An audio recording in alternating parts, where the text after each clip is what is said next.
Assalamu alaikum. Auzu billahi minash shaitanir rajeem. Bismillahir rahmanir rahim. Assalamu alaikum, dear conference attendees and viewers. My name is Salman Sajid, and I currently serve as the creative director for our main website, alislam.org. I'll be discussing how you can use tools and techniques to attach your research to the Holy Quran.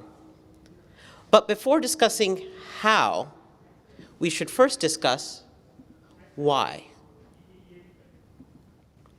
Simply put, the main reason is to prove the existence of the one God to skeptics and disbelievers, and to refute those who claim that science and religion are irreconcilable. This isn't my statement, but it's actually the directive of our Khalifa. In addition to this grand purpose, you would also get 3 personal benefits. First benefit, your research would become easier. Hazur said that when people research in this way and seek the help of Allah the Almighty at each step, no doubt He will assist them at every juncture and be their guiding light. Second benefit, you have a higher chance of becoming an Abdus Salam. Again, in the words of our beloved Khalifa, this was how Dr. Abdus Salam Sahib conducted his work, and he attained phenomenal success as a result. I take this to also mean that there are Nobel Prizes attached to verses of the Holy Quran. Third benefit, your same research also becomes a form of worship. In a 2009 Friday sermon, Hazur said that each action of a true believer can be an act of worship. And then he cited this incident. For example, when the Holy Prophet ﷺ went to visit a newly built house of a companion, he asked him, what was the purpose of a particular window? The companion said, it was there for light and air. The Prophet said that was fine, but had he intended to place the window to be able to hear the sound of the azan, he would have attained his other 2 objectives, as well as reaped some reward from God. So now that we've talked about why you should attach your research to the Holy Quran, let's talk about how. Now, think about this, right? For nearly all of the Quran's existence, in order to study the Quran, you had to possess or have access to a deep knowledge of Arabic, various lexicons and dictionaries, and a physical library of translations and commentaries. And it's only been, like in the last 30 years, the last 2% of the Quran's existence, that things have changed dramatically. Now, with just a simple internet connection, you have free and instant access to lexicons, search engines, root word analysis, split word translations, and commentaries. However, I should take this moment to state that while I will be presenting new tools and techniques for studying the Quran, the most essential tool will always be personal purity. In other words, we won't have success in studying the Quran unless we continue to strive to purify ourselves. As mentioned in chapter 56, verse 80, which none shall touch except those who are purified. That said, how do we get started?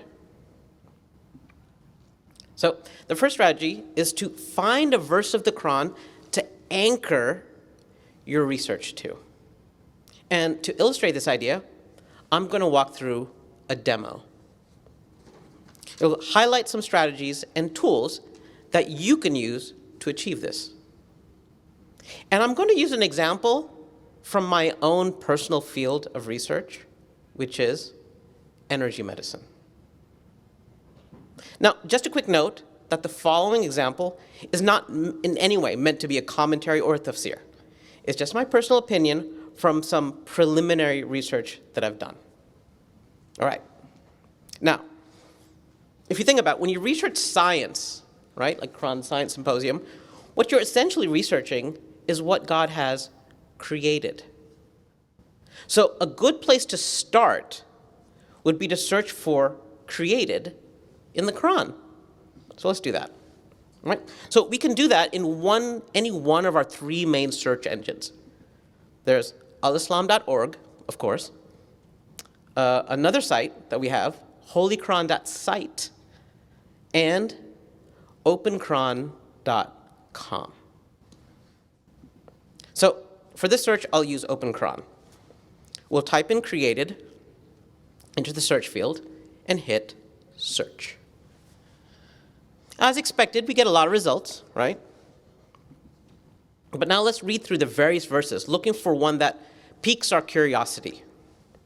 And a key strategy for this is to look for the unexpected, such as an unexpected concept relative to the verse's subject matter, or unexpected placement relative to the verse's context, or maybe it's unexpected detail or word choice.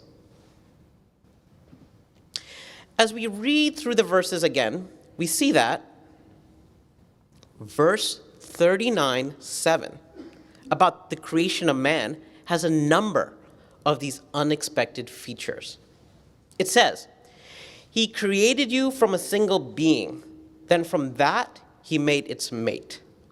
And he has sent down for you 8 head of cattle in pairs. He creates you in the wombs of your mothers, creation after creation, in threefold darkness. This is Allah, your Lord. His is the kingdom. There is no God but He. Whither then are you being turned away?" First, we notice an unexpected concept. While discussing human development, it also mentions cattle. Next, we notice unexpected placement, with the cattle phrase being mentioned between two phrases about development. Lastly, we noticed some unexpected detail. The Quran not only mentions cattle, but specifically mentions the number 8, and that they're in pairs. Unexpected concept, unexpected placement, unexpected detail. All of these suggest that perhaps there's some deeper meaning that's worth exploring. So the first step is to see what other scholars have said about this verse. All of our sites allow for quick and easy access to commentaries. On Open Quran, we would click this button to get a list of commentary entries for this verse. Here, we see aspects of this verse have been discussed by many commentators. Let's take a look at Hazrat Khalifatul Masih Sani's entry. It doesn't appear to speak to the unexpected sequence, but it does offer a clue on the unexpected detail about the cattle. It says, special reference in the words 8 pairs of cattle is to the pairs of goat, sheep, camel, and the ox mentioned in chapter 6, verses 144 and 145. Perhaps because they are animals of daily use for man. So the next step would naturally be to look up these verses, chapter 6, 144 and 145. So in order to look them up, we would just type it directly into the search field. And it comes right up. Next, we need to find the Arabic for sheep and goat. To do that, we can open up the settings panel and enable the split word translation. And now we can clearly see what Arabic words have been used for sheep and goat. Let's note these down.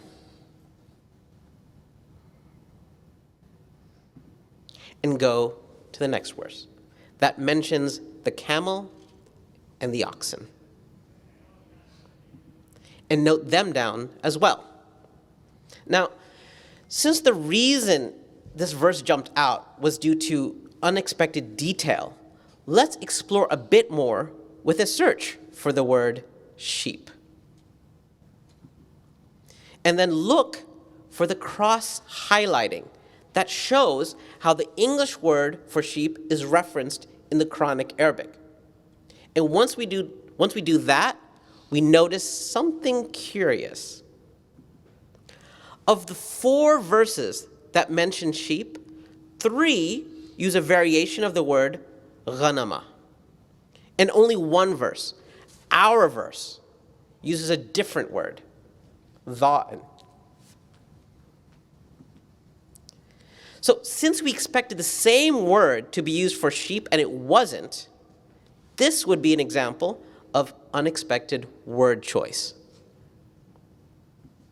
So let's see if we can do some deeper research on our word for sheep, to perhaps understand why the Quran chose a different word. And in order to do that, we need to know the principle that Arabic words are generally based on 3-letter roots, which define the underlying meaning of the word. One way we can get to the root for a Quranic word is by going to holyquran.site and looking up our verse, and then showing its details in order to get the root. Dhad, Alif, Nun. Now, to learn more about this root, we can look it up in Lane's lexicon. Al-Islam is working to integrate Lane's lexicon into their Quran sites. But for now, we can use the one at quranicresearch.net. As we read through the entries, we notice that the root word, Dhad, Alif, Nun, has other meanings, like soft. Let's go back to our workspace and make a note of it. And let's look up and bookmark the lexicon entries for our remaining words: goats, camels, and oxen. With our initial research on unexpected word choice complete, let's take a look at the unexpected concept and unexpected detail. Again, if we take a look at the verse as a whole, it appears to talk about human development. So maybe the middle part, the 8 pairs of cattle part, also has something to do with human development. This brings us to another strategy: focus on explicit numbers.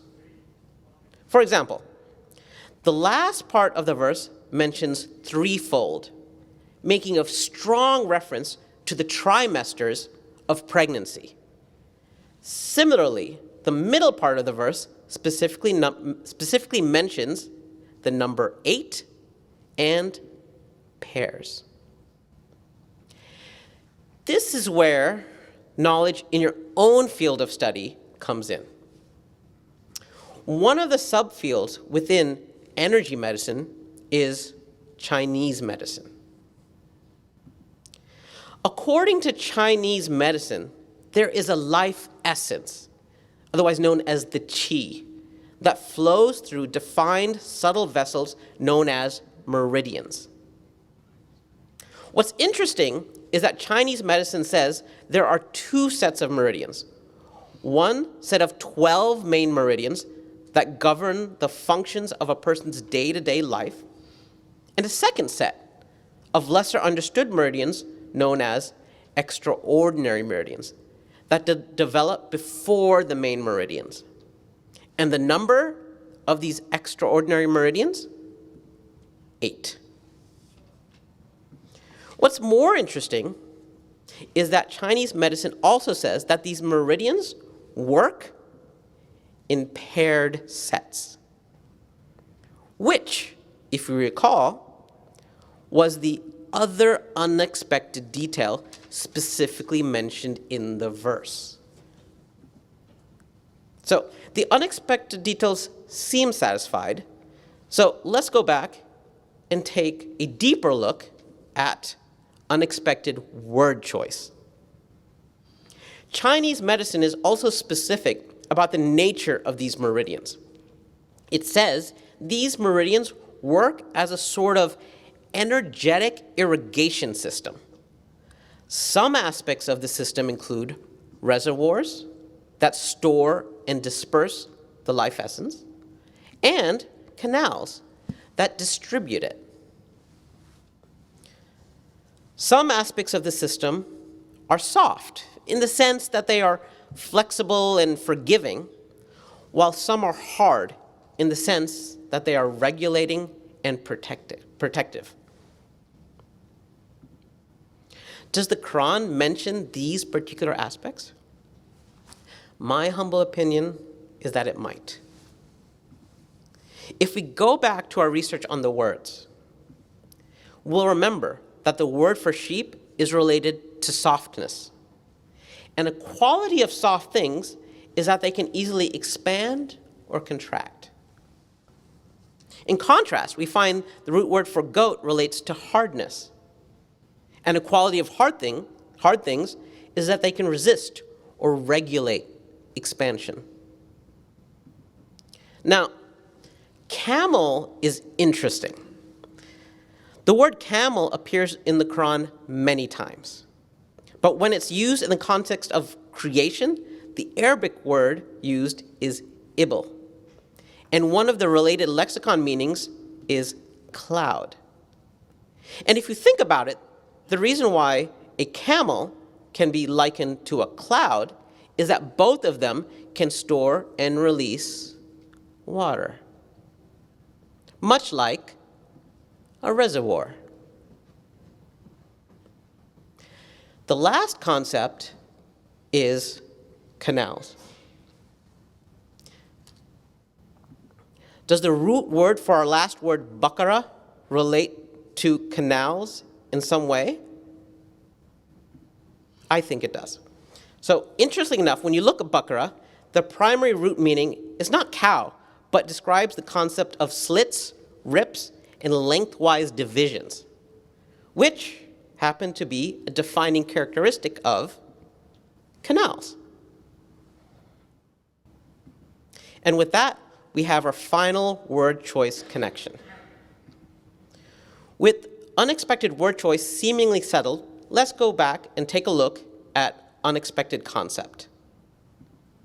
Chinese medicine notes that this system serves as energetic blueprints for a human embryo, making our phrase conceptually relate to human development discussed in the verse,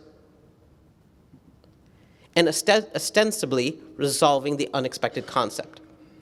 And also recall that this irrigation system serves as energetic blueprints for making the embryo.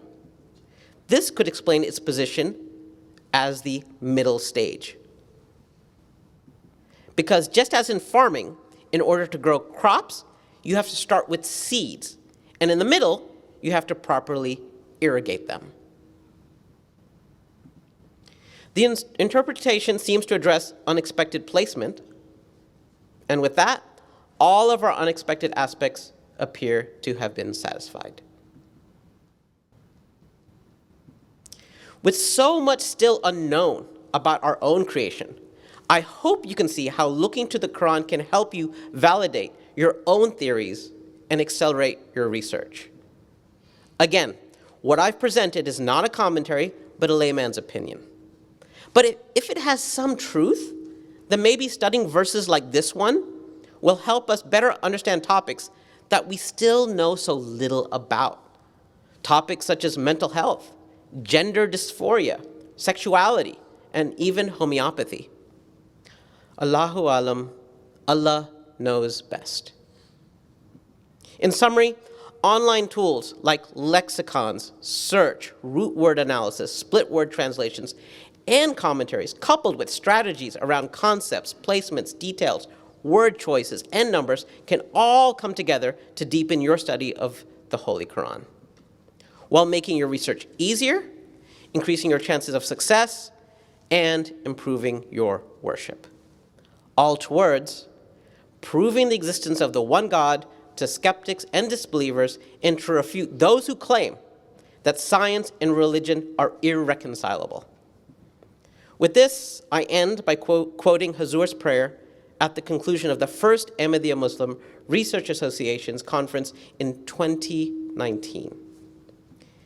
May we soon come to witness the dawn of a new Islamic golden age of intellectual progress and advancement, led by Ahmadi Muslims across the world. Ameen. Inshallah, resources mentioned in this presentation will be available at our website, muslimscientist.org. Jazakallah khair.